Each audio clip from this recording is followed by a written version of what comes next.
কাৰণত ৰাজনীতি কৰা নাই, ৰাইজৰ কাৰণে কৰো। মুখ্যমন্ত্ৰী মহোদয়ে যোৱাকালি এটা কথা হিতেশ্বৰ শইকীয়াৰ প্ৰতি ঋণী। যদি তেখেতে ঋণী, মই যেতিয়া নাজিৰা সমষ্টিৰ পৰা প্ৰতিষ্ঠিত কৰিব আৰম্ভ কৰিছিলোঁ, হিতেশ্বৰ শইকীয়াৰ যিখিনি সপোন সেইখিনি পূৰণ কৰিম বুলি চেষ্টা কৰিছিলোঁ। কিন্তু এই মুখ্যমন্ত্ৰীজনে এনেকুৱা এটা মানে তেওঁৰ মনোভাৱ যে অকল তেওঁ কৰিলেহে কৰা। তেখেতে যি হস্পিটেল 1994 চনত বোধকৰো নাজিৰা মহকুমা হৈছিল, আজিলৈকে হস্পিটেলখন পূৰ্ণাংগ কৰি দিয়া নাই। ভোদৰ আলি যিটো তেখেতে বিত্তমন্ত্ৰী, পৰিকল্পনা মন্ত্ৰী থাকোঁতে, অজন্তা বাইদেউ গড়কাপ্তানি মন্ত্ৰী থাকোঁতে আৰম্ভ কৰাৰ কথা আছিল, আজিলৈকে কৰা নাই। তেওঁ এনেকুৱা বিদ্বেষমূলকভাৱে কেনেকৈ হিতেশ্বৰ শইকীয়াৰ প্ৰতি ঋণী বুলি ক'ব পাৰে। গতিকে তেওঁ যদি সঁচাকৈ হিতেশ্বৰ শইকীয়াৰ প্ৰতি অকণমানো সদ্ভাৱ আছে, যিজনে তেওঁ বিপদৰ সময়ত সহায় কৰিছিল বুলিয়ে ক'ম। কাৰণ তেখেতৰ সেই সময়ত পলিটিকেলি আশ্ৰয় এটা লাগিছিল, কাৰণ ছাত্ৰ সন্থাই তেখেতক বহিষ্কাৰ কৰিছিল আৰু ৰাজনৈতিক আশ্ৰয় লৈ পেলাই তেখেতে সেই সময়ত নিৰাপত্তা পাইছিল।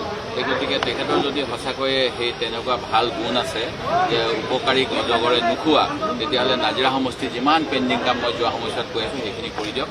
সেইটোৱে তেখেতৰ মোক নি পেলাই তেখেতে ব্যক্তিগতভাৱে মোৰ এনেকুৱা কোনো কথা নাই।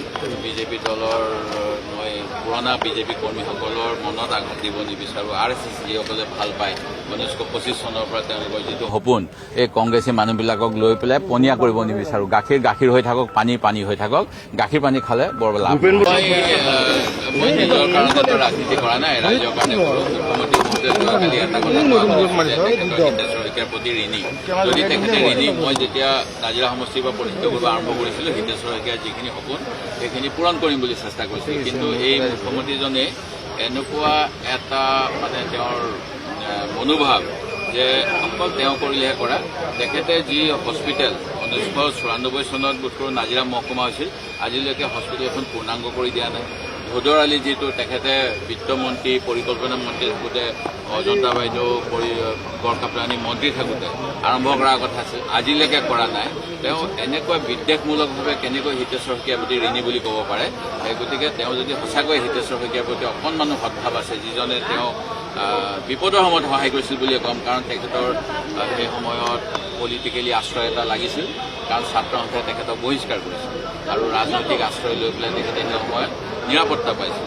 গতিকে তেখেতৰ যদি সঁচাকৈয়ে সেই তেনেকুৱা ভাল গুণ আছে যে উপকাৰীক অজগৰে নোখোৱা, তেতিয়াহ'লে নাজিৰা সমষ্টিৰ যিমান পেণ্ডিং কাম মই যোৱা সময়ছোৱাত কৈ আছোঁ সেইখিনি কৰি দিয়ক।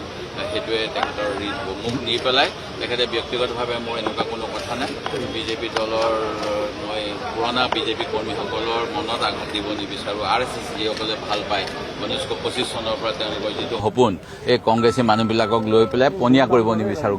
গাখীৰ হৈ থাকক, পানী হৈ থাকক। গাখীৰ পানী খালে বৰ লাভ।